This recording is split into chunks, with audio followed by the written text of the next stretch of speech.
uthi uzama ukufakaza indoda kuthiwa yondla kushiya imali engaka kuthathwa hafu womshado wakho la uhambe uyokondla ingane ahamba usisi lapha usistazi ayezenzela amakhanda ayiphuzele le mali yakwakho enze yonke into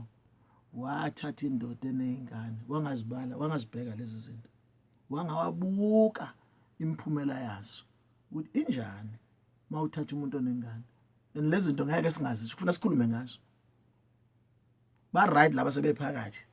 bayazi ukuthi bavumelana bheka wena nje ubusengaphandle funda kubona uphila kanjani umuntu osuke eshade omunye nezingane baphethwa amakhanda abanye ngoba uma bengane bahlupha abakhosikazi ashadile kodwa uyena owaphazamisa ukuthi ashadwe kodwa akasakubheki lokho uyayihlukumeza nje indoda uyayingcofoza ukuthi uyicekela phansi noma engayegoli iyolandela incwadi eqhamuke enkantolo ukuthi ayondla iyoziyeka umsebenzi ithi ngona ngivele ngiyeke umsebenzi kusebenza wena ngivele ngiyeke umsebenzi ngeke sengihlukumezeke kakhulu ihlale phansi ngasebenza njengoba ingasebenzi nje ujabule yafa vele wayifuna vele umshado wenu benjalo kanti nabo abafowethu kufanele kuyibuka usengaphandle le ukuthi ngimthanda impela vele umuthanda umuntu kufuna umthande enjengoba enjalo makuthi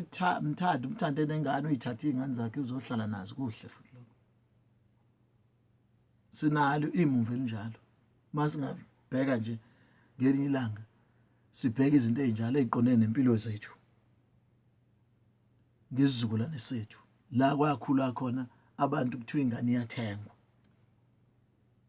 kodwa ikhathi zakudala ayifani nezamanje nenhlonipho yakudala ayifani namanje uma uthatha umuntu onezingane zomunye inhlonipho isinciphile khambe lokuthi umuntu ayi phela yena la kwake kwamakhona amanzi ayama uyokumela yini uba nonkosikazi njalo lokho efonelwa yileli soka lithi phela uma wengane yami wena phela imina engaqala kuqala kuwena yena usabona intombi yakhe kumkakho uma wengane yakhe